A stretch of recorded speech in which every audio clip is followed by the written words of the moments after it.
राहुल गांधी इस देश के चर्चित नेताओं में से एक है। हर वक्त उन्हीं की बातें होती रहती हैं। नेता तो नेता, अभिनेता भी राहुल गांधी की बातें करने से थकते नहीं हैं। अब उन्हीं की तारीफ में एक एक्ट्रेस ने कसीदे पढ़ दिए हैं। कन्नड़ फिल्मों की एक्ट्रेस राम्या उर्फ दिव्या स्पंदन ने हाल ही में अपनी निजी जिंदगी को लेकर एक खुलासा किया है, जिसका कनेक्शन सीधा राहुल गांधी से है। दिव्या ने बताया कि किस तरह वो पिता की मौत के बाद सुसाइड करने के बारे में सोच रही थी और कैसे राहुल गांधी ने उनको बचाया था। राहुल ने उस मुश्किल वक्त में उनकी मदद की थी। दिव्या एक्ट्रेस ही नहीं बल्कि नेता भी रही हैं। एक शो में बातचीत के दौरान दिव्या ने अपनी जिंदगी के मुश्किल दौर के बारे में खुलकर बात की थी। दिव्या ने बताया कि पिता आरटी नारायण के निधन के बाद वो बहुत ही बुरे वक्त से गुजर रही थी। वो बुरी तरह से टूट चुकी थी और कुछ समझ नहीं पा रही थी। तब वो सुसाइड करने के बारे में सोचने लगी थी, लेकिन उसी वक्त राहुल गांधी ने उन्हें इमोशनल सपोर्ट दिया था और उनका हौसला बढ़ाया।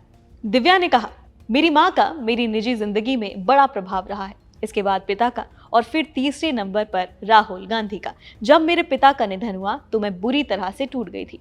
मैं सुसाइड करने के बारे में सोचने लगी थी। मैं एकदम सब कुछ खो चुकी थी। मैं अपना चुनाव भी हार चुकी थी। मैं बहुत दुख के दौर से गुजर रही थी। उस मुश्किल वक्त में राहुल गांधी ने मेरी मदद की और इमोशनल सपोर्ट किया। दिव्या ने आगे ये भी बताया कि मेरे पिता की मौत के 2 हफ्ते बाद मैं संसद में थी। न तो मैं किसी को जानती थी और न ही कुछ समझ पा रही थी।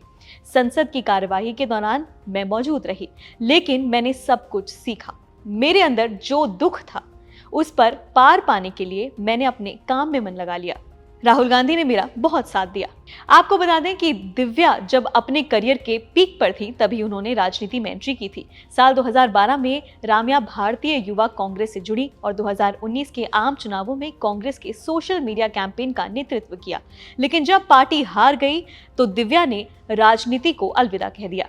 दिव्या ने 2003 में पुनीत राजकुमार स्टारर कन्नड़ फिल्म अभी से एक्टिंग डेब्यू किया था। इसके बाद उन्होंने कई हिट फिल्में भी दी, लेकिन 2013 में दिव्या ने अनाउंस कर दिया कि वो अब फिल्मों को टाटा बाय बाय करके राजनीति में अपना करियर बनाएंगी। हालांकि राजनीति में असफल होने के बाद दिव्या वापस एक्टिंग करियर में आ गई थी। साल 2016 में उन्होंने एक्टिंग दोबारा से ज्वाइन की।